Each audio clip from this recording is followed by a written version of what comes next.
Bonjour à tous et bienvenue dans ce nouveau podcast. Aujourd'hui, on se retrouve pour parler de la spécialité de Roman, à savoir la prépa mentale. Donc voilà, on va voir un peu comment on peut tourner le sujet. Pour ce qui est de l'instant promo, on va vous parler donc des compléments alimentaires avec lesquels, qu'on recommande tout simplement. Donc c'est chez NutriPure, code stratège. Vous avez une petite réduction sur votre première commande pour vous fournir les meilleurs compléments alimentaires du marché. Et si vous êtes intéressé un petit peu de savoir comment on fonctionne, etc., il y aura en description un petit atelier offert pour découvrir un peu comment est-ce qu'on a permis à nos athlètes de progresser. Donc, sans plus attendre, Roman, je te laisse la suite. Ouais, alors bon, podcast attendu. Quand j'ai fait une petite story en début de semaine pour demander est-ce que vous avez des questions sur la prépa mentale, j'ai compté avant de venir, j'ai reçu 64 réponses. Donc je me suis dit, ouf, c'est attendu, il y a des choses à dire, il y a des choses sur lesquelles on va pouvoir un petit peu discuter, évidemment. Petit disclaimer avant qu'on commence. C'est quoi la prépa mentale et qu'est-ce que n'est pas la prépa mentale? Parce que là-dessus, il y a un flou un peu autour des réseaux. Il y a peut-être avant qu'on parle de ce que c'est, il faut dire aussi très concrètement ce que c'est. Alors, la prépa Je pense qu'on mentale, peut le définir facilement, hein. Moi, j'allais dire déjà, la prépa mentale, c'est ce qui manque à beaucoup d'athlètes pour devenir fort, concrètement. la prépa mentale, c'est le truc que vous esquivez parce que vous pensez que c'est un aveu de faiblesse. Donc, on va en discuter. Première chose, la prépa mentale, c'est pas de la psychothérapie. C'est-à-dire que la prépa mentale, c'est pas je vais voir quelqu'un parce que dans ma vie ça va pas. Ça, c'est le boulot du psy, c'est pas le boulot du préparateur mental. C'est-à-dire que la prépa mentale, c'est un ensemble de techniques, de méthodes qui vont permettre à l'athlète, ça fait un peu court, hein, mais j'ai eu cours là-dessus à l'IRSS, donc j'ai le cours en tête, cette idée que c'est un ensemble de techniques et de méthodes qui vont permettre à un athlète de maximiser son potentiel. C'est-à-dire que c'est un ensemble de méthodes qui vont lui permettre par diverses techniques de faire ce qu'il peut faire, c'est-à-dire d'éviter de se créer en quelque sorte des contre-effets qui pourraient l'empêcher de performer en fonction de son potentiel. Le but, c'est pas d'accéder à une force surhumaine, c'est pas d'accéder, mais c'est d'éviter en fait moi j'aime bien dire éviter de se saboter en fait. Ouais, c'est ça.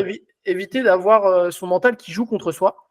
Donc la particularité, je dis ce petit disclaimer parce que si dans votre vie ça ne va pas, c'est pas un préparateur mental qu'il vous faut, c'est un psy. Et c'est pas un préparateur mental. Si vous avez besoin d'améliorer vos performances, c'est pas non plus de la psychothérapie qu'il vous faut.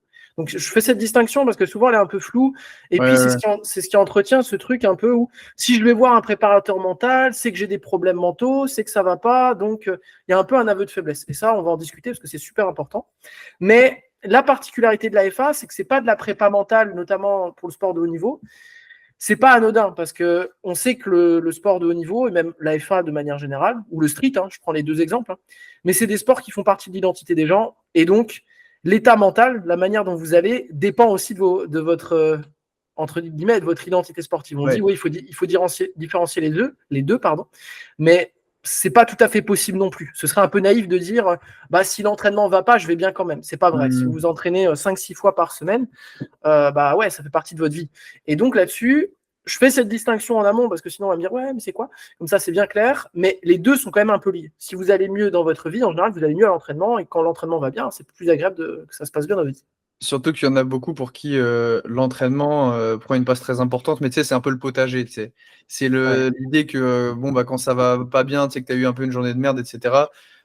L'entraînement, c'est censé devenir aussi un peu, tu sais, le réconfort, en fait, la partie cool de la journée.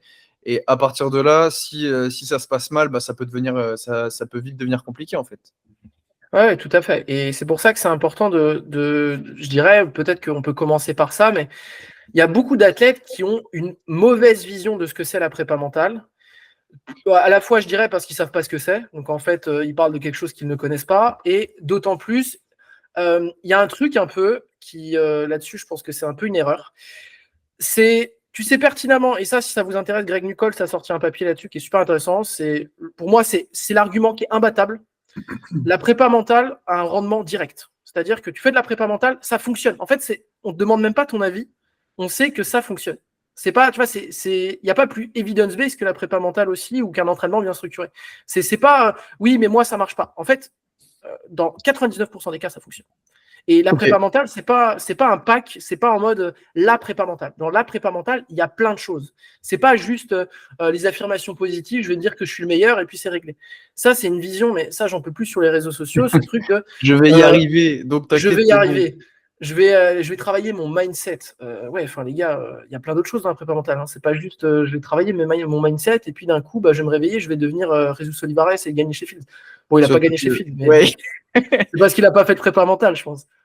mais surtout qu'il y a un truc qui est intéressant que tu disais, c'est que enfin, la prépa mentale, se dire, essayer de s'auto-persuader que ça y est, t'es le meilleur du monde, tu vas réussir à tout faire. Si toi, pertinemment, tu sais que c'est un mensonge, ça va pas t'aider en fait. Et Ça va puis, pas de toute t'aider. façon, Roman, comme tu as dit, le but, c'est pas de faire tout ce que tu sais pas faire, en fait. C'est juste d'aligner ton inconscient pour t'accompagner et faire juste ce que tu sais faire au moment où tu en as besoin. Donc, En fait, que tu sois pas, j'aime bien voir ça un peu comme, en gros, c'est que tu puisses faire ce que tu peux faire au moment où tu peux le faire. C'est en quelque sorte comme si tu avais en compétition, c'est souvent un exemple que je donne. Tu as une jauge, en fait, si tu veux, tu as une jauge, bon, c'est un peu les Sims, tu vois, tu as une petite jauge au-dessus de toi d'énergie, d'un truc que tu peux faire. Et en fait, si tu as pas travaillé, je dirais globalement, tes capacités, je dis mentales, mais c'est surtout cognitives, bah, en fait, tu n'as pas accès à toute la jauge, en fait. Tu as un truc, un filtre qui fait que tu n'as pas accès à cette jauge entière, ou bien que pour y avoir accès, ça va te coûter beaucoup. Et donc, en compétition, c'est très problématique. Et donc, ça, là-dessus, il y a un truc, bon, là-dessus, je finis mon monologue, promis, mais il y a ce truc où, en fait, les athlètes sont d'accord d'aller voir des entraîneurs, les athlètes sont d'accord d'aller voir des nutritionnistes, sont d'accord d'aller voir, d'être full stuff SBD. Par contre, quand c'est à un moment donné de travailler sur un truc qui va leur permettre d'être plus fort, ça, là-dessus, il y a un truc un peu, ce serait la honte, ou bien ce serait, ouais, mais toi, t'as pas besoin de ça, t'es au-dessus de tout ça. Alors, Moi, spoiler, je suis un guerrier. Moi, je moi, je suis suis un Benjamin guerrier. Denis, j'ai pas besoin. Moi, je suis un samouraï, moi, je viens, tu vois, et puis c'est réglé, tu vois. Donc voilà, c'était le petit disclaimer un peu en amont, mais si tu es persuadé de ne pas en avoir besoin, c'est peut-être parce que tu en as beaucoup besoin, en fait. Tu vois. Et du coup, si tu devais faire je dirais, tu me cites genre deux, trois profils pour qui, à ton avis, la prépa mentale, c'est vraiment fondamental et que du coup, si, je sais pas, il y en a qui se reconnaissent dans ces profils-là, à mon avis, enfin peut-être ils devraient l'envisager, tu vois. Alors, trois profils, je vais faire trois profils différents, mais qui, à mon sens, ne vont pas travailler les mêmes choses, on est d'accord, mais peuvent en bénéficier. Alors, pour moi, il y a le premier grand profil, c'est l'athlète qui perd ses moyens en compétition. Typiquement, l'athlète, il fait la meilleure prep de sa vie, puis arrivé à l'opener au squat, il se met à stresser, mais excessivement. Le stress, il n'y a rien de négatif là-dedans, hein, mais il se met à perdre complètement ses moyens. Limite, il se demande s'il va arrêter de faire ce sport. Dans certains cas, c'est un peu extrême, mais il y a des pleurs, il y a des, enfin, bref, il y a des choses qui font que bah, il n'arrive pas à kiffer sa compète, et souvent, bah, il contre-perf, en fait. C'est un truc qui arrive souvent. Donc, profil 1, je dirais que c'est ce profil-là.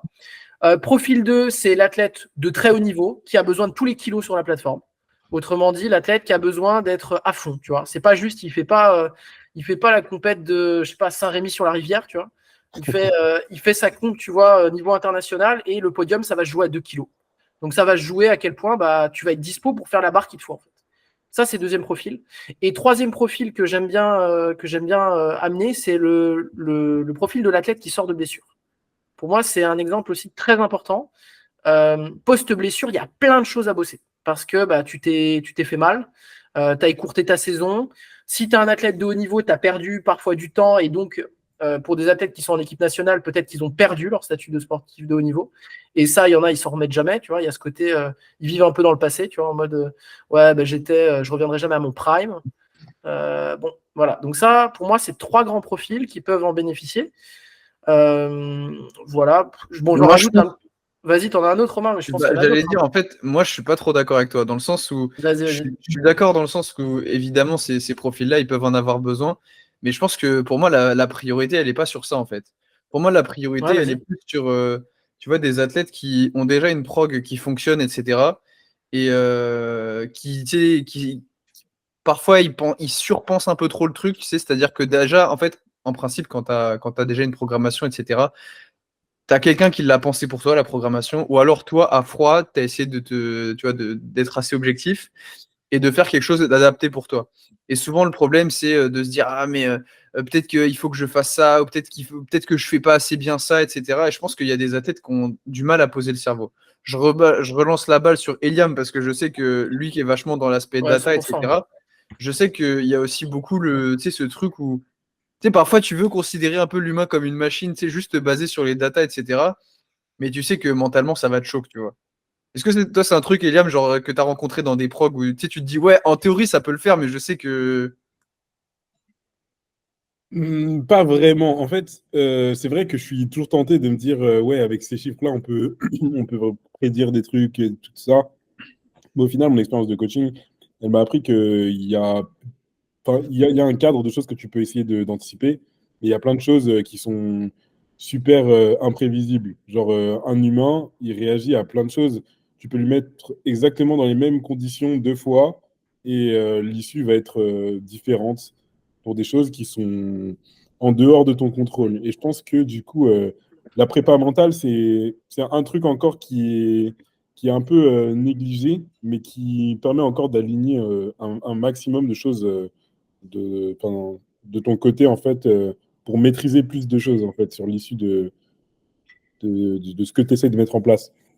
Ouais, donc en fait, au même titre que genre la programmation et la technique, en vrai, c'est un moyen de réduire la part de doute, en fait. Clairement. Complètement, complètement. Et ça, c'est un truc que je dis aussi souvent, c'est que on s'en rend peut-être pas compte, mais c'est un truc de base, mais globalement, c'est toi le maître de tes pensées, en fait. Tu vois, c'est un truc on a tendance à l'oublier un petit peu, c'est-à-dire qu'on a l'impression que bon, c'est un truc qui vient beaucoup des thérapies cognitives comportementales, cette idée que euh, globalement, il y a des alternatives en fait. T'es pas bloqué là-dedans. C'est-à-dire, tu vois, le truc, tu sais, il y a des athlètes, ils ont l'impression que bah, leur stress, c'est comme ça, et en fait, ils pourront jamais rien faire, tu vois. Et souvent, c'est bah, j'ai arrêté de faire de la con parce qu'à chaque fois, ça se passait mal, tu vois. Et moi, je trouve ça vraiment super triste, tu vois, ce côté, bah, c'est comme ça, je peux rien y faire, et puis bah, ça sera toujours comme ça. Donc, tous les 6 mois, il y a un mythe didn't go as planned, j'ai encore perdu mes moyens, et ainsi de suite. Je trouve ça un peu dommage. Et je suis d'accord avec ce profil, Romain, c'est celui que j'allais ajouter, justement. Cet athlète, tu vois, il est pas mauvais, il est plutôt pas mal, en général, il est investi, mais il s'arrête pas de penser, en fait. Et en fait, résultat, souvent, ce qui disparaît là-dessus, c'est l'aspect plaisir et l'aspect motivation, en fait. Il est, tu sais, c'est paralysis by analysis, tu sais.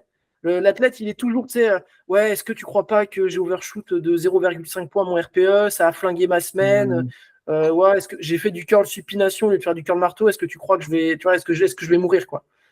Et ça, c'est, je dirais, la majorité des athlètes sont là-dedans aussi. Donc voilà, si vous vous reconnaissez, voilà, écoutez ce podcast, écoutez la suite. Je pense que ça peut être bien. Peut-être qu'on peut enchaîner directement parce que bon, là-dessus, souvent quand on parle prépa mentale, on ne sait pas de quoi on parle, donc on ne sait pas à quoi ça ressemble. Alors qu'est-ce qu'on fait? Tu vois, qu'est-ce qu'on a comme technique? Qu'est-ce qu'on a comme méthode? Est-ce que vous, les gars, avant que je passe un peu, je dirais, pour le cours, est-ce qu'il y a des trucs que vous mettez en place, que vous recommandez à vos athlètes, peut-être que sur lesquels voilà, on a pu discuter, échanger, que vous avez peut-être appris aussi? Est-ce qu'il y a des trucs que vous mettez en place avec vos athlètes un peu intuitivement, je dirais? Bah, assez intuitivement, en fait, la visualisation, pour moi, c'est quelque chose qui marche assez bien. Donc, ça passe déjà par une phase où on essaie d'induire un état où on se sent en confiance, assez réceptif à ce qu'on va essayer de visualiser. Et après, d'essayer d'ancrer, en fait, cet état-là avec, je sais pas, un geste, une musique ou quelque chose comme ça, qui va permettre de pouvoir accéder à cet état de confiance assez rapidement, parce qu'on n'a pas forcément le temps en compétition de faire tout un rite et tout, de se poser, de se relaxer, tout ça. Et je trouve que c'est des choses qui peuvent assez bien marcher et tout. Je sais que moi, particulièrement, j'ai une musique, je sais pas, par exemple, que quand je la mets, ça me met dans l'état, enfin, dans la zone mentale de confiance et tout, qui me permet d'exécuter le mieux possible. Donc, ouais, c'est des choses que je peux conseiller et tout à certains de mes athlètes et qui va juste s'améliorer en le pratiquant, genre en renforçant le processus et en l'ancrant de plus en plus fort. Bah, ça se renforce avec l'expérience. Si on a l'habitude d'avoir exécuté très bien après avoir fait une certaine suite d'actions, bah, juste, ça va juste se renforcer en fait. Ouais, je suis d'accord avec Eliam. Je trouve que souvent, on a tendance à se moquer un peu des deadlift spécialistes qui ont des setups un peu sucrés, tu vois. Mais clairement, c'est une manière de ritualiser le truc et de faire en sorte que, tu vois, à chaque fois, tu te mettes dans les mêmes conditions et ça fait partie du truc. Donc, en fait, tu sais, pour certains qui sont un peu extérieurs, tu vois un mec qui bouge dans tous les sens, tu te dis, mais qu'est-ce qu'il fait la huisse, tu vois? Mais en fait, bah, c'est un moyen de prendre ses marques et de se remettre tout le temps dans la même config. Et je pense même qu'en fait, au-delà de l'aspect prépa mental, mais même, tu vois, sur l'aspect technique, etc., il y a aussi beaucoup d'athlètes qui ont énormément tu vois, de cues qu'ils ont internalisés au fur et à mesure du temps. Et c'est aussi un moyen pour eux tu vois, de faire toute la suite d'actions, enfin la séquence qu'ils ont répétée par cœur, sans être obligé de conscientiser chacune des actions, tu vois. Donc, vraiment permettre de tout mettre à la suite et de le faire machinalement sans vraiment y penser. Ça, je pense que effectivement, c'est quelque chose qui est hyper important. Moi, dans ce que j'essaie de mettre en place, je sais que souvent, il y a une distance que j'essaie de leur imposer vis-à-vis de la force athlétique, dans le sens où, tu sais, souvent on dit, les athlètes, pour arriver au plus haut niveau, par exemple, il faut tout mettre dans la force athlétique pour être bon, tu vois. Et en fait, ce que je remarque, c'est que souvent, en fait, les athlètes qui sont les meilleurs, c'est ceux qui arrivent le mieux à couper. C'est-à-dire qu'ils vont pas surpenser le truc, etc. Parce que de toute manière, en dehors de ta séance, bon, à part bien manger, bien récupérer, tu peux pas faire beaucoup d'autres choses.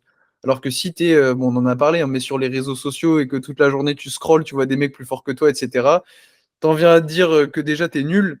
Et quand tu arrives à ta séance, tu es encore plus déçu d'avoir un training qui est réel, entre guillemets. Tu vois, c'est pas un PR à chaque séance, c'est pas nécessairement, surtout pour des athlètes qui sont plus avancés. Donc moi, souvent, ce que j'essaie de mettre en place, c'est de réussir à mettre une distance et de pas penser trop au training en dehors du training, en fait.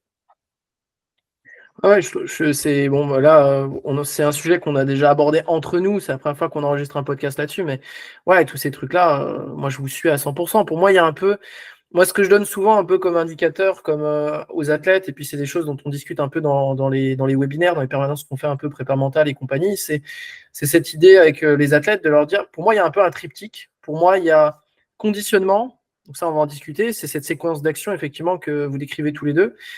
Pour moi, il y a conditionnement, motivation et visualisation. Pour moi, ça, c'est le triptyque. Ces trois trucs, je dirais en quelque sorte, tu fonces pas dans le mur, en fait. Tu vois, c'est trois trucs, tu les fais, tu sais que ça peut potentiellement t'aider. Je dis pas que ça va toujours fonctionner, on est d'accord, mais je dis que de manière générale, Ça a de bonnes chances de fonctionner. ça a de bonnes chances. C'est-à-dire, tu prends un filet, tu vois, tu captures les techniques, bah, dedans, il y a une grande probabilité que ce soit une bonne technique. Alors, les trois, pour essayer de les résumer, mais ce serait difficile de résumer dans un podcast, et c'est quelque chose, voilà, souvent dans les webinaires, on en aborde un parce que ça prend beaucoup de temps, en fait, à mettre en place. La première chose, c'est l'idée de ritualisation. On est dans un sport à rituel, donc on est dans un sport où on peut se conditionner à bien faire ou à mal faire. C'est quelque chose que les gens ont du mal à comprendre, mais en fait, la cognition, ce que vous pensez, dépend aussi de votre comportement. Vous pouvez créer des états qui ne sont pas avantageux, juste parce que votre routine comportementale s'est associée à quelque chose qui s'est mal passé. Je vous donne un exemple très simple. Le jour où, je sais pas, vous vous êtes fait mal au squat, vous avez glissé, vous êtes fait mal, vous avez, je sais pas, vous avez fait tomber la barre, j'invente. Vous avez fait tomber la barre, vous êtes fait très mal. Vous aviez des genouillères bleues, ok. Bah, rien que le fait parfois de remettre les genouillères bleues, bah, c'est un truc qui va vous rappeler que ça s'est mal passé. Ouais, bien Et sûr. donc ça, c'est un truc de base, hein, le conditionnement. Ça peut être une aide ou ça peut être un désavantage. Ouais, combien de fois j'ai vu des athlètes aussi qui avaient tu sais, le short porte-bonheur, le t-shirt porte-bonheur, etc., que tu mets pour l'été. Bonjour. Le quoi? Le singlet des grands jours. Ouais, le singlet Saturday. Alors, ça là-dessus, ce que beaucoup comprennent pas, c'est que il faut bien choisir ton rituel, en fait. Il y a des trucs, il faut pas devenir, je dirais, quasiment superstitieux, en mode j'ai pas la chaussette bleue, la chaussette blanche, bah ça va pas marcher, tu vois. Par contre, il y a des trucs qui ne changeront jamais. C'est-à-dire, il y a des trucs, quel que soit l'environnement, il y a des trucs que tu vas pouvoir conditionner. Je te donne un exemple tout simple. Au squat, quelle main tu mets d'abord sur ta barre? Est-ce que c'est la gauche? Est-ce que c'est la droite? Qu'est-ce que tu te dis au moment où tu te mets sous ta barre? Tu vois, ce langage intérieur. Qu'est-ce que tu te dis?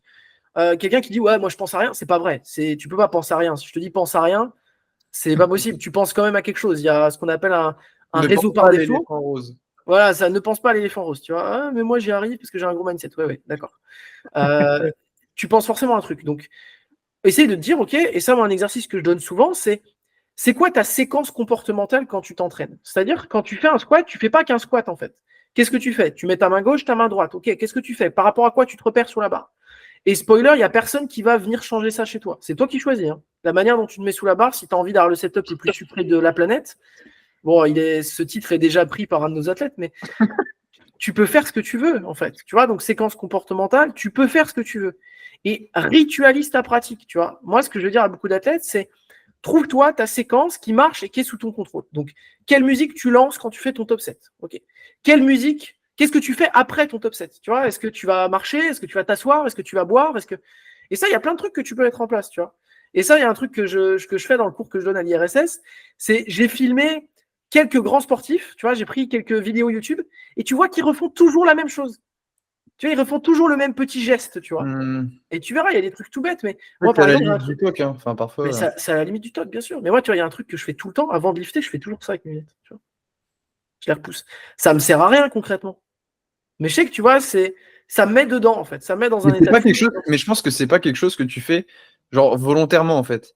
C'est juste qu'au contraire, ça fait partie de la routine, mais tu te dis pas, je vais remettre mes lunettes. C'est-à-dire qu'en fait, ça devient tu lances inconscient. ce truc, en fait. Bien sûr, Tu les remets quoi qu'il arrive, en fait. Et au bout d'un moment, en fait, le but, c'est que ça devienne tellement automatique qu'en fait, on a du mal à comprendre ça, mais c'est que c'est une séquence comportementale, en fait. C'est-à-dire qu'il y a des choses qui en entraînent d'autres. Tu vois, il y a des trucs, si tu te places mal sous la barre, bah ouais, ta série, ça va être de la merde. C'est une conséquence, en fait. Et bah, c'est pareil au niveau mental, en fait. Ouais, si avant de lifter, la chose que tu te répètes, c'est je suis une merde, je suis une merde, je suis une merde, j'y arrive jamais, j'ai fait mon top 7, j'ai fait mon top 7, j'ai fait mon top 7, je te garantis que dans la majorité des cas, ça va pas bien se passer. Hein. Ouais, ou à l'inverse, le fameux je vais la sortir, elle va être super légère, les gars. Tu sais, tout le monde qui te hype, je vais la sortir, elle va être super légère. Tu sors la barre, tu sens qu'elle pèse 1 tonne, et d'un coup, la réalité qui te fait. Et là, pour la suite de la séance, pour la suite de la série, c'est compliqué, quoi. Bah, ça, là-dessus, c'est une cue que je donne souvent en compétition. Je dis à mes athlètes, c'est pas parce que c'est lourd que c'est dur. Tu vois. Et ça, je pense qu'il y a un côté qui est beaucoup plus sain. Parce que l'athlète qui se dit c'est léger, c'est léger, c'est léger, il déraque son ARM et puis, tu vois, tu sais, le dos, il est en position waouh, je me prends un mur là, tu vois. Bah ouais, mais en fait, tu fais un sport de force. Donc en fait, 200 plus kilos sur ton dos, c'est une métrique qui n'est pas légère, tu vois. Il y a une intention, il y a une volonté de rendre ça léger, on est d'accord. Mais si tu te conditionnes sur le fait que bah, si je la déraque, je la sens lourde, oh, ça va mal se passer. Ouais, en fait, tu as fait le target, tu n'as même pas commencé. Tu vois. Et en fait, ce qui est drôle, c'est qu'effectivement, il y a beaucoup d'athlètes de haut niveau, quand on parlait, qui disaient, mais en fait, la réussite d'une grosse rep sur un athlète qui a déjà une bonne technique, etc., bah, ça se passe avant tout dans la tête. Et donc, évidemment, après, il y a plein de connexions, je dirais, entre les différents trucs. Parce que, par exemple, si tu sors une barre au squat et que tout de suite, tu la sens super lourde, bon, bah, il y a de grandes chances que tu sois mal placé.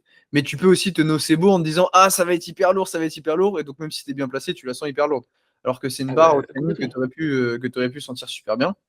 Et il y a aussi un autre truc que je voulais ajouter, c'est que toi, du coup, tu rentrais dans des détails hyper poussés, du style remettre tes lunettes, etc. Mais ça, c'est aussi parce que tu veux que les bases soient bien faites, en fait. Donc, le fait de remettre les lunettes, en soi, on s'en fout. Mais c'est sûr que si tu prends toujours l'habitude de placer ton doigt exactement comme ça, etc., évidemment, 1 centimètre de différence, ça va pas être marquant, ça va pas te faire rater ton lift. Mais si tout est fait dans le détail, tu t'assures d'être pas forcément avec la technique optimisée, mais au moins avec la technique que tu connais. Donc ça te permet de standardiser le truc et de le rendre plus prévisible, en fait. Et puis je pense qu'en termes de sport, on est sur le sport le plus prévisible qui existe. Enfin, je veux dire, tu as une barre en métal, un rack, il n'y a personne qui va te faire tu sais, il n'y a pas un ballon qui pop au hasard et il n'y a pas de coéquipier qui doit te faire une passe et peut-être qu'il va merder, tu vois. Ça, je veux dire, à un moment donné, on est sur un sport où je sais pas s'il y a d'autres sports où c'est aussi standardisé, tu vois. Quand j'y réfléchis. Dans la majorité des sports individuels, tu as quand même une composante assez similaire. C'est-à-dire que si tu fais du saut à la perche, etc., bon, ok, la perche, tu la connais, le truc, tu la connais, tu vois. Mais en force athlétique, il y a aussi cet avantage de. Tu peux vraiment, mesurer toi-même les incréments et ça le rend hyper facile. C'est-à-dire que tu vois, par exemple, sur un saut, je vais dire une bêtise, mais je sais pas si. Je pense qu'il suffit que le sol, il soit un peu différent, qu'il y ait, je sais pas, du vent, une connerie comme ça, et ça peut se passer un peu différemment. L'avantage et l'inconvénient, c'est qu'en force, le poids sur la barre, a priori, c'est toi qui le décides. Il n'y a personne qui va te forcer, à part si tu es au championnat du monde et que ton pays veut que tu sortes un total, tu vois. Mais a priori, ouais, c'est quand même toi qui décides. Et au kilo près, tu peux ajuster en fonction de ta forme du jour, etc., quoi. Et puis moi, ce que j'essaie de souvent dire à beaucoup d'athlètes, c'est cette idée qu'il y a des trucs sur lesquels tu es gagnant en fait à essayer de les optimiser en termes de ce qu'on appelle le queuing interne. C'est un truc qui est un peu technique, mais qu'est-ce que tu te dis quand tu es sous la barre, tu vois? Si tu te dis oh c'est lourd, je vais me faire mal, je vais me faire mal, je vais me faire mal, je vais me faire mal, comment tu es dispo dans ton mouvement en fait, tu vois? Et ça, une petite astuce que je donne à ceux qui écouteront ce podcast, très simple, très efficace. Arrêtez de vous donner des consignes compliquées et arrêtez de vous donner des phrases hyper complexes. Le nombre de fois où j'entends même parfois des coachs aussi répéter à leur tête mais des trucs, mais c'est lunaire. C'est lunaire. Tu vois, c'est des trucs, tu te dis, mais comment tu veux que l'athlète, il mette ça en place, tu vois? Je te donne un exemple très simple. Tu veux que ton athlète, c'est une cue hyper basique, hein. Tu veux que ton athlète, sur son bench, il vise son rack, tu peux lui dire, vise le rack, tu vois. Au lieu de lui dire, vas-y, ouvre tes coudes au bon moment et vas-y, pense à ta technique. Non, mais tu te rends compte que c'est lunaire quand même, ce truc-là, tu vois. Tu vois, tu veux être mieux gainé, au lieu de te répéter des trucs complexes, répète-toi bracing, bracing, bracing, bracing, bracing, bracing. Enfin, je veux dire, c'est des trucs de base. Ou tu vois, pour bien le placer. Ça relève quand même de l'aptitude d'un bon coach, de savoir transmettre des concepts complexes, parce qu'il y a quand même des choses qui sont complexes et tout, dans le timing, des coudes, des trucs comme ça, de transmettre d'une façon qui est intelligible et qui est accessible à même un très débutant, genre. Du coup, il faut que ce soit le plus simple possible, le cueing mental, et que ce soit sous une forme positive pour pas qu'il y ait un traitement contradictoire, tu vois, genre en mode le fameux lâche pas la barre. Tu vois, dis, je sais pas, qu'est-ce que tu pourrais proposer d'alternatif? Tiens la barre. Tu la tiens, genre, tu vois, c'est, je sais pas, c'est défixe pas, fixe ton dos. Enfin, tu vois ce que je veux dire? Il y a des trucs, parfois, il y a des cues comme ça qui sont des trucs. C'est un moyen hyper contourné d'aller à un truc simple, en fait. Tu vois? Pose-toi toujours la question, est-ce que le gars complètement zinzin sous ammoniac qui est hypé pour son 3e deadlift, est-ce qu'il le comprendrait, ce que tu lui dis? Déjà, est-ce qu'on est d'accord avec l'utilisation d'ammoniac? Ouais, bon, l'ammoniac, bon, les gars, vous savez, là-dessus, il faut suivre les podcasts depuis longtemps, mais vous comprenez un peu l'idée, quoi. Quand tu es sur un plateau de terre, tu vois, tu fais ton 3e terre, c'est pour ta qualif France, va pas falloir lui sortir une disserte, tu vois, va falloir exécuter, en fait, va falloir faire des trucs simples. Et donc ça, là-dessus, des cues, je dirais, orientés action, première chose, positive et simple à comprendre. Si vous faites déjà ça, dans votre cueing perso, c'est un truc qui marche super bien, en fait. C'est ultra simple, hein. Il faut pas... Enfin, je veux dire, là-dessus... c'est hyper pragmatique, hein. C'est hyper simple à mettre en place. Et les répéter. Les répéter, les répéter, les répéter. Le fait que rien que de voir une barre de squat, je me conditionne déjà, tu vois, à me compacter. Tu vois. Je vois une barre de squat, je me dis, putain, c'est parti, compactage, tu vois. J'ai même plus besoin de me le dire, en fait. Et ça, je pense que c'est un truc qui aide. Tu vois, je pense qu'Eliam, quand il voit une barre de deadlift, il pense Wi-Fi, tu vois. Tout de suite, il se dit, qu'est-ce que je vais faire? Je vais la tirer, cette barre, tu vois. Donc ça, c'est première chose. Deuxième chose qui me semble importante, la visualisation.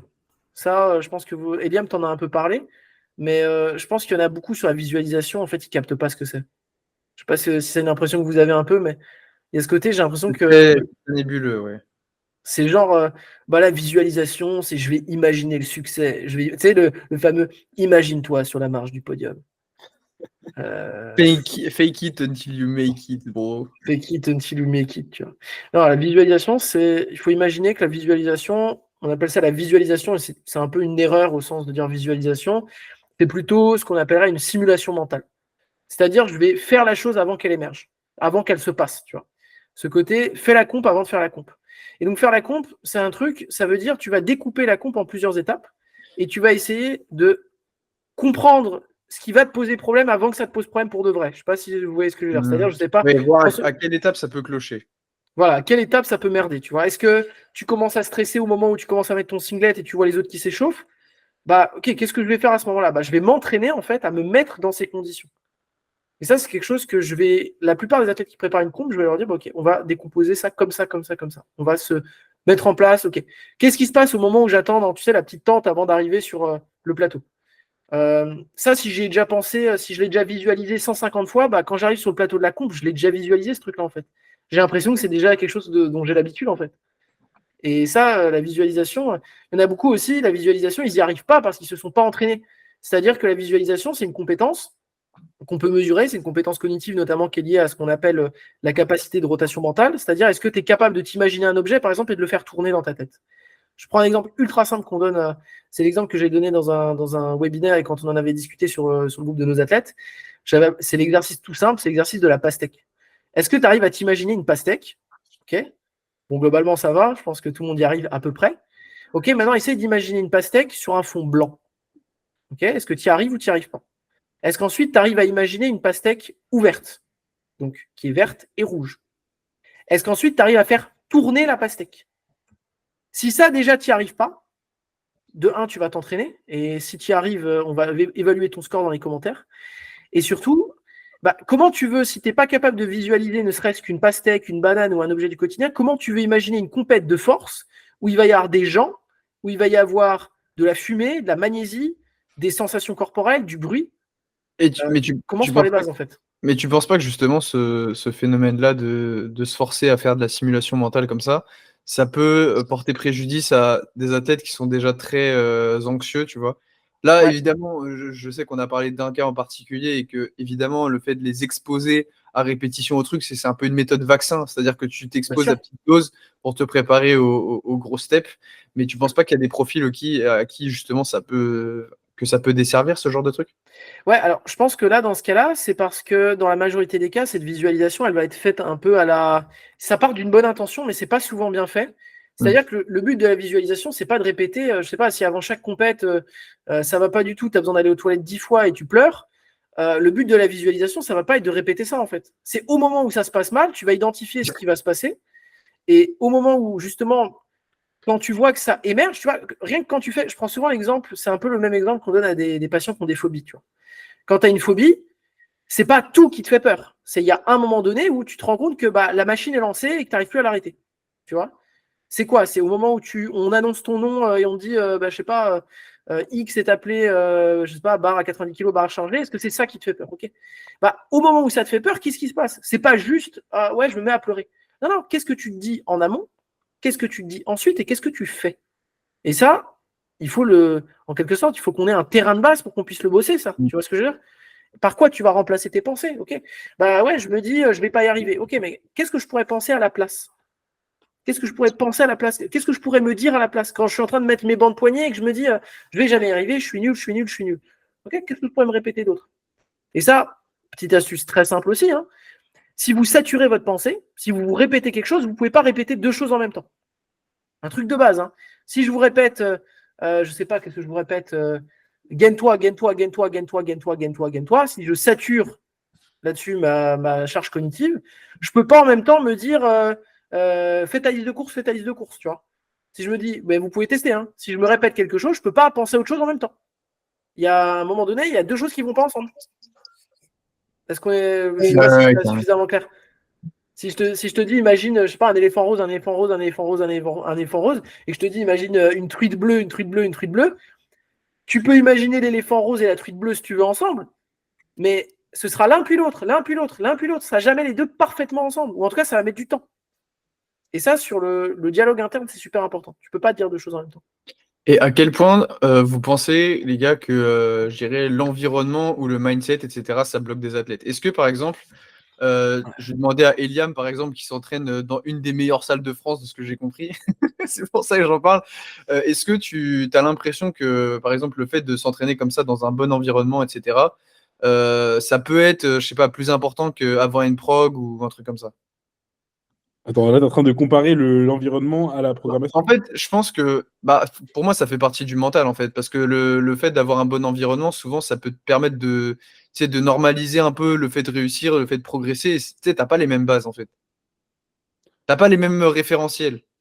Je comprends tout à fait. Et même dans le temps, ton environnement il influe beaucoup sur ton mental et sur tes attentes.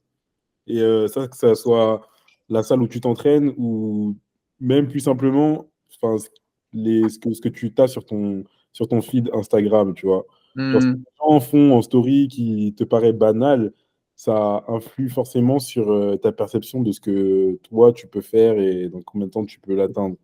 Donc, je dirais que l'environnement dans lequel tu t'entraînes, il influe forcément un peu sur ton mental, comment tu perçois ta performance et aussi ton niveau de confiance vis-à-vis de ce que tu sais faire ou ce que tu sais pas faire.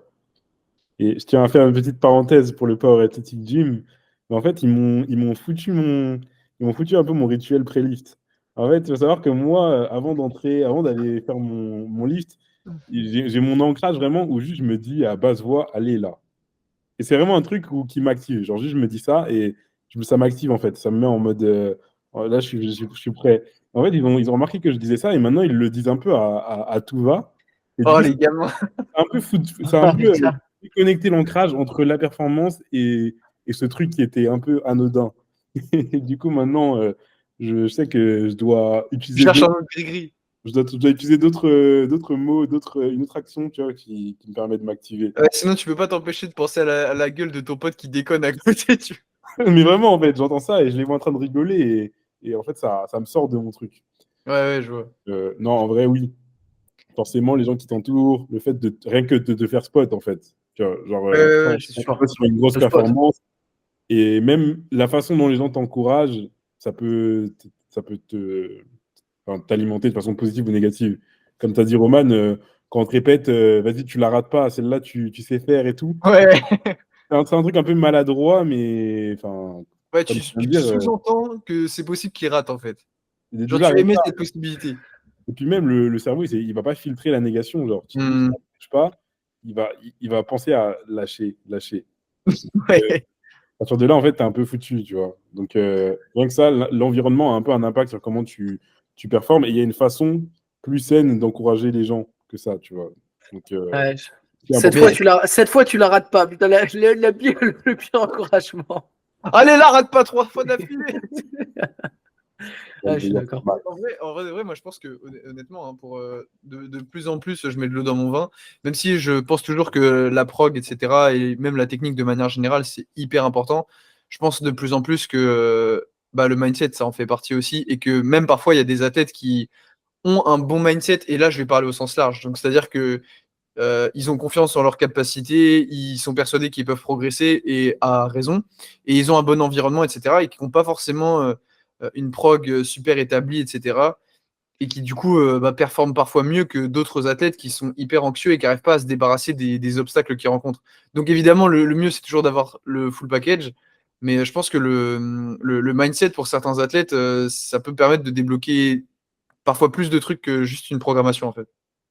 Je suis un peu Ouais, d'accord je avec toi. suis J'ai d'accord. l'impression que limite, le mindset, c'est plus important que la prog. Moi, je pense que ça dépend vraiment des cas, hein. Parce qu'en fait, là, enfin, là je pense que quand on dit ça, c'est parce qu'on a vraiment un cas de figure en tête. Mais parce que c'est sûr que si tu parles d'un athlète déjà, tu sais, genre hyper anxieux, hyper stressé, qui a déjà tendance à vouloir tout optimiser dans son training, souvent, il y aura plus à aller. Enfin, il y aura plus de pourcentage de progression à aller chercher du côté du mindset plutôt que du programme.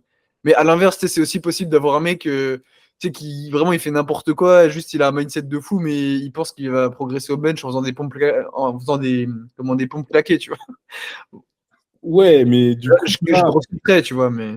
non, mais je comprends ce que tu veux dire, mais du coup, dans l'absolu, enfin, si tu prends deux personnes égales, enfin, et tu donnes un bon mindset à un ou une bonne frog, je pense que le gars qui a le bon mindset, il sera mieux armé, tu vois. C'est ça Bah, que je pense qu'en fait, ça dépend de à quel point l'autre, il peut être. Parce que tu vois, c'est toujours le même truc. Si tu dis, ouais, l'autre, il a une bonne prog, parce que dans ce cas-là, il faudrait comparer le pire des deux, tu vois. Il faudrait se dire, par exemple, OK, il y en a un qui, par exemple, est vraiment hyper anxieux, vraiment, il peut pas toucher une barre, etc.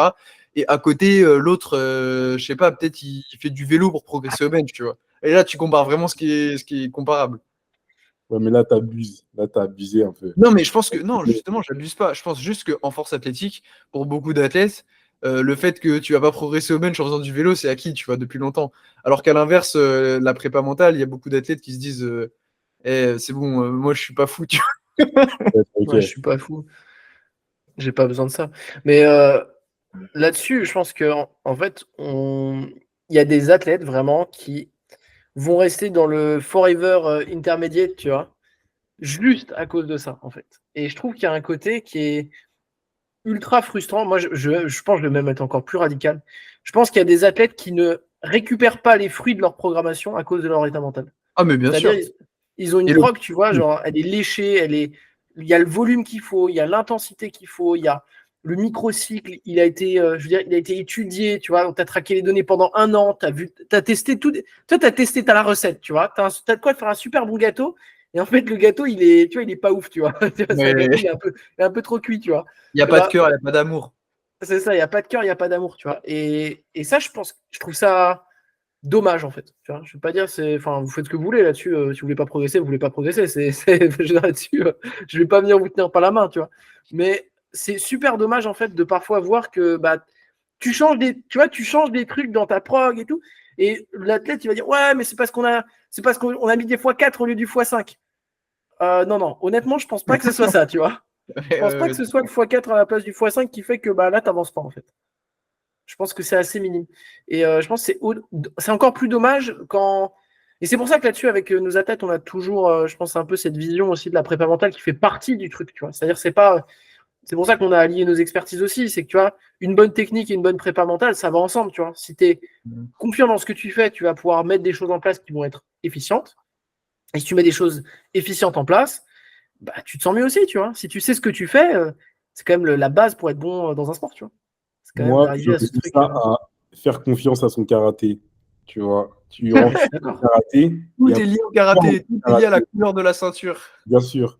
Tu passes ton temps à la salle à renforcer ton karaté, mais après, il faut aussi que tu fasses confiance à ton karaté. C'est là que tu peux t'exprimer totalement. Donc, faut bien sûr faire le lien entre les deux. Ah, je suis d'accord. 100% d'accord. Là-dessus, je pense que.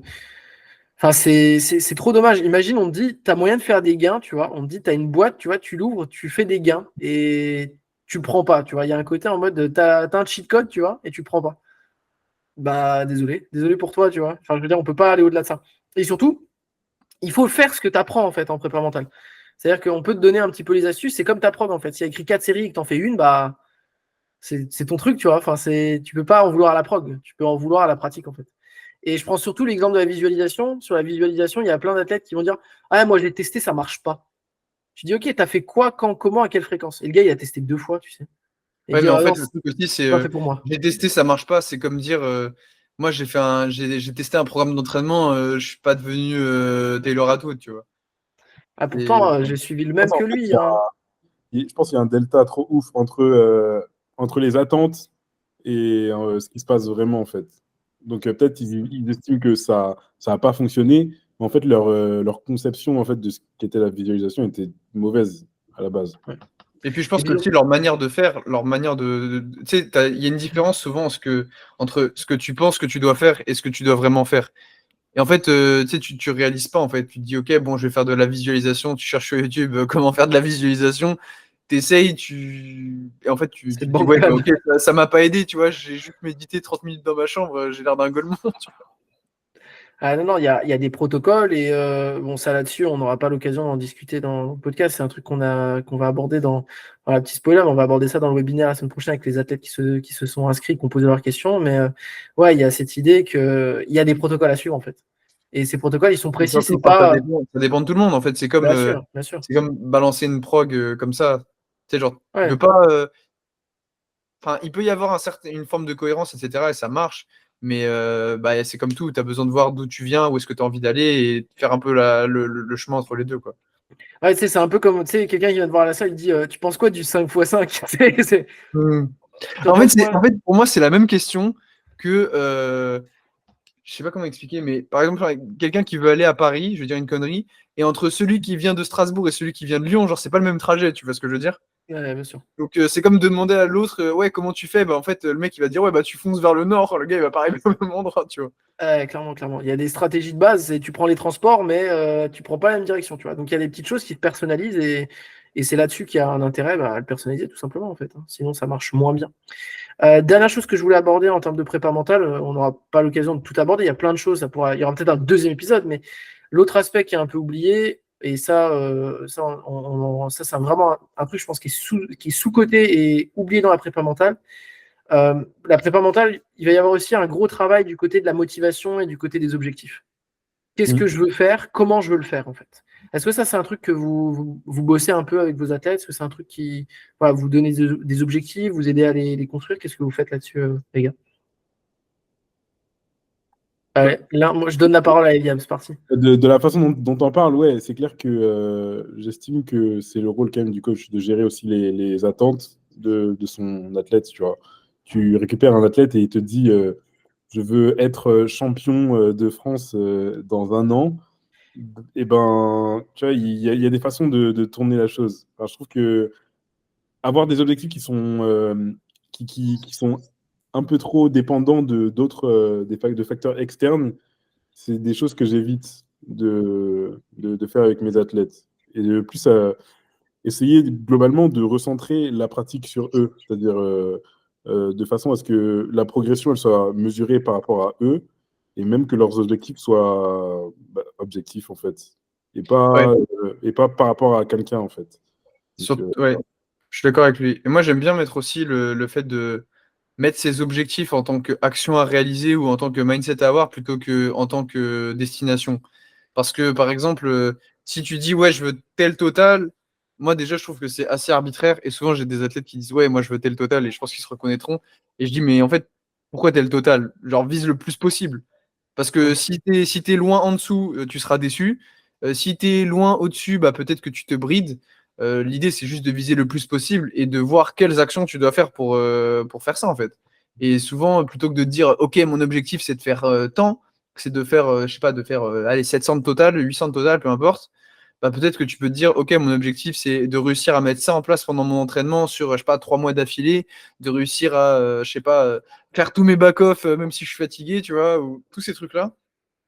Et ça, je pense que fondamentalement parlant, ça fera une plus grosse différence sur le long terme que juste de se dire: «OK, je veux tant» parce que, bah, de toute manière, évidemment pour tout ce qui est de la progression, il y a une part de dépendance du côté de tout ce qui va être accompagnement. Il y a une part aussi du côté de l'athlète, mais il y a aussi il y a une zone grise aussi en mode, on contrôle pas tout et même si l'athlète, il fait du mieux qu'il peut, bah, il y a des fois où, malheureusement, il va pas avoir les résultats escomptés parce que X ou Y, quoi. Ouais, je suis tout à fait d'accord. Moi, c'est les 2 choses que j'avais envie de dire. Première chose, c'est des objectifs en termes de chiffres, c'est pas très aidant en termes d'action. Moi, je distingue souvent 2 choses. Je distingue les objectifs en termes de valeur absolue et les objectifs en termes de processus. Et souvent, ce que je vais essayer d'amener chez des athlètes, c'est comment je transforme des destinations en des chemins, tu vois. En gros, je veux avoir ma qualif France. Bon, je prends l'exemple hyper classique, hein. C'est l'exemple 99% des athlètes, c'est salut, moi je veux dans un an, je veux avoir ma qualif France, je veux avoir ceci, cela. Ok, ça, on est d'accord, on va viser ça. On est bien d'accord. C'est pour ça que tu nous contactes, c'est pour ça qu'on bosse ensemble. On est ok. Mais concrètement, ça veut dire quoi? Ça veut dire dans toutes les semaines, tu fais quoi? Tous les mois, tu fais quoi? Dans 2 mois, tu es où? Dans 3 mois, tu es où? Qu'est-ce que tu as fait? Et je prends un exemple très simple, c'est que tu as des choses hyper concrètes en termes de process. En termes de process, un truc hyper simple. Je t'en donne un, et ça, il y en a qui se reconnaîtront. Remplis ton log. C'est un process. Remplis ton log. À chaque séance, note ce que tu as fait. Pendant tes séances, hydrate-toi.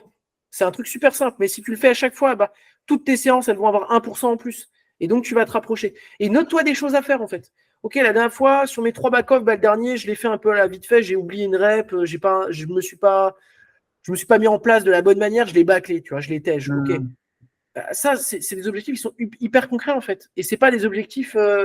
Souvent, quand on parle d'objectifs, les gens ils s'imaginent un peu, bah, dans 10 ans, je veux être tailor à tout. Non, c'est des trucs très concrets. Qu'est-ce que tu veux faire en termes de process? Bah, à chaque séance, je veux faire mes accessoires, faites vos accessoires, avec le maximum d'intensité et en me plaçant bien, en les traitant bien, en faisant ce qu'il faut. Je sais pas, à la salle, je veux qu'à chaque fois que je fais une série de squats, bah, je prends 2 minutes avant pour me concentrer. Je me rends compte qu'il y a un mouvement sur lequel j'ai du mal. Bah, 1 minute avant de faire mon mouvement, je vais relire ce que j'ai à faire. Tu vois. C'est des trucs super simples. Et ça, là-dessus, il y a une méthode qui est super simple. Pour se créer des objectifs, il y a une technique, un truc de base qui s'appelle la méthode SMART. Ça vous parle peut-être un peu, mais spécifique, mesurable, atteignable, réalisable et timé temporellement. Si on a des objectifs sans qu'ils soient clairs, mesurables, atteignables, réalistes et avec des choses à faire, en fait, vous allez nulle part. En fait, vous naviguez à l'aveugle. Sachant Et que de toute ça, manière, le seul but de l'objectif, c'est de donner un chemin, de voir potentiellement les obstacles qu'il y a sur le chemin et de trouver des solutions pour les dégager. Un objectif, c'est pas juste pour le placarder dans sa chambre et tu vois, être trop content devant, tu vois. Faut que bien ça te sûr. donne une direction, il faut que ça te donne un plan d'action. Et s'il n'y a pas ça derrière, bah, c'est un peu inutile en fait. Et que ça t'incite effectivement à faire des choses en fait. Et c'est pour ça que là-dessus, c'est le rôle du coach aussi. Je suis d'accord avec ce que disait Liam. Le but, c'est quand tu pars en freestyle et que tes objectifs ils n'ont aucun sens, bah, le coach va lui dire bah, là, ça commence à devenir un peu nimp. Et à l'inverse, quand l'athlète a l'impression qu'il se bride, et il y en a plein des athlètes qui se brident, tu sais, ils se sont mis des limites un peu genre en mode bah ouais, la limite nati, c'est ça, tu vois. Genre, c'est X kilos, tu vois. En un bloc, on peut progresser de maximum ça. Ouais, mais ça, c'est aussi parce que, tu sais, souvent, c'est quand tu as quelque chose qui te bloque et que tu as l'impression que tout est optimal, souvent, tu as un biais de confirmation où tu essaies de justifier Évidemment. pourquoi est-ce que tu n'y arrives pas. Et du coup, c'est parce que les autres se dobent, c'est parce que les autres, ils ont le truc que moi, j'ai pas. Alors que bien souvent, c'est juste que, en fait, toi, de ton côté, il y a des obstacles que tu vois pas. Tu as l'impression que la solution, c'est d'en faire toujours plus, alors que la vraie solution, c'est de trouver les obstacles qui t'empêchent de progresser et de les casser un par un, en fait. Et tu te rends compte que devant toi, tu as un grand chemin. Clairement. Enfin, un coach, c'est un problème solver, genre. Donc, identifier tous ces obstacles-là et aider à les contourner, en fait. Un athlète qui navigue tout seul, il n'a pas forcément le recul sur lui-même pour se rendre compte que, bah, en fait, c'est pour ça que, voilà, il est limité et juste, c'est compliqué, en fait.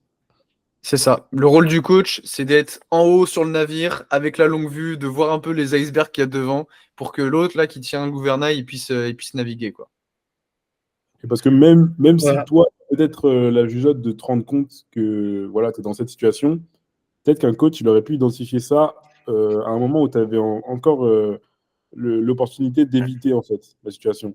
Toi, peut-être tu réagis alors que le coach, il peut être proactif. Bah, c'est ça. Voilà. Souvent, tu te rends compte que quand tu navigues à vue, tu te rends compte que tu es dans le mur quand tu as le nez dedans, tu vois. Donc, Ouais. Et c'est aussi pour ça que là-dessus, c'est pour ça qu'aussi on n'est pas trop en faveur de l'auto-coaching. En tout cas, on est en faveur de l'autonomie, ok, mais pas de l'auto-coaching. Pour moi, c'est deux choses différentes. Et ça, on en avait discuté. Et l'argument sur oui, mais il y a machin qui fait de l'auto-coaching. Ok, très bien, mais t'es pas machin déjà, première chose. T'as pas ses connaissances et t'as pas peut-être le recul qu'il est capable d'avoir. Et surtout, en fait, on te dit, tu as quelqu'un qui peut voir, qui peut résoudre les problèmes avant qu'ils arrivent, et tu vas te dire, ah ben non, moi j'ai envie d'aller goûter le problème. Ah, il y a un iceberg, oh, super, je vais accélérer le bateau, on va aller dedans, tu vois. en fait, C'est la raison pour laquelle la plupart des coachs sont eux-mêmes coachés, c'est bien la preuve qu'ils croient dans leur truc, en fait. C'est que si tu as un coach qui, de toute manière, il en a rien à foutre et qu'il a jamais été coaché de sa vie, il est persuadé qu'il sait tout, bah, c'est peut-être que, tu vois, il y a moins intérêt, pour moi, quoi. c'est red flag. Hein. Pour moi, c'est red flag. Hein. Tu sais, l'auto-coaché qui coach tout le monde et qui te dit, ouais, moi j'ai pas besoin de coach, je sais tout. Et qui a jamais été, Red surtout flag. qui a jamais été coaché, puisque c'est quand même un truc. Pour moi, c'est quand même un peu red flag. Tu vois, je dis pas qu'il te faut forcément, tu vois, Arrête un de mettre des coach en red flags mode. à tout le monde, Roman, là, t'es trop sévère. Ouais, bon, là, je suis Ça y trop, je est, suis trop sévère. Là. Après, on va dire. Ah ouais, j'ai oublié de dire ça dépend. Excuse-moi, j'ai pas dit ça dépend. Je vais dire ça dépend. Ça dépend pour Ça certaines dépend de personnes quoi, à certains moments. Quoi? mais ça dépend de quoi, Roman? Ça dépend, mais de toute façon, la réponse est simple, tu vois, c'est ça dépend. Attends, je sors l'autre carte, tu vois, l'autre carte piège. Ça se personnalise. Tu vois, c'est bon, est-ce que j'ai utilisé les deux bons mots, c'est OK? C'est OK pour moi. c'est Ok, bon, c'est c'est bon, bon. t'as tes, t'as Mais tes je pense points. que les deux exemples que vous avez donnés là-dessus, les gars, je trouve que c'est super intéressant ce que dit Eliam, l'idée que le coach, c'est un problème solver et on résout des systèmes, on résout pas des problèmes simples en fait. On résout des problèmes qui émergent, donc qui arrivent. Et j'aime bien cette idée aussi, Romain, ce que tu dis. Ouais, je pouvais pas penser à mieux pour clôturer là-dessus. Cette idée, ouais, tu navigues, mais il faut qu'il y ait quelqu'un qui tienne le gouvernail, mais il faut aussi quelqu'un qui voit un peu ce qui est en train de se passer en fait. C'est ça. Et voilà. C'est pour ça que c'est pas que de la prog, c'est s'orienter en fait ensemble et en mettant en place tout ce qu'il faut pour essayer de progresser. Est-ce que vous avez d'autres choses à ajouter sur la prépa mentale? On ne peut pas tout faire, évidemment, on ne peut pas donner toutes les secret cues non plus, parce qu'il y a plein de petites choses qu'on met en place avec les athlètes et c'est des techniques un peu plus précises que ça, bien évidemment. Mais je pense que ça répond à beaucoup de questions qu'on a pu avoir, notamment sur la story que j'avais postée. Globalement, on a fait un peu une synthèse de comment répondre à ces différentes questions. Et puis, évidemment, s'il y a des questions plus précises, l'espace commentaire est ouvert pour qu'on puisse en discuter ou directement sur Insta aussi. Super. Écoutez, merci beaucoup d'avoir suivi le podcast. Encore une fois, si vous voulez en savoir un peu plus sur nos méthodes, il y a une vidéo qui est dédiée à ça dans notre description. Vous pouvez y accéder gratuitement. Et du coup, on se donne rendez-vous la semaine prochaine pour un nouveau podcast.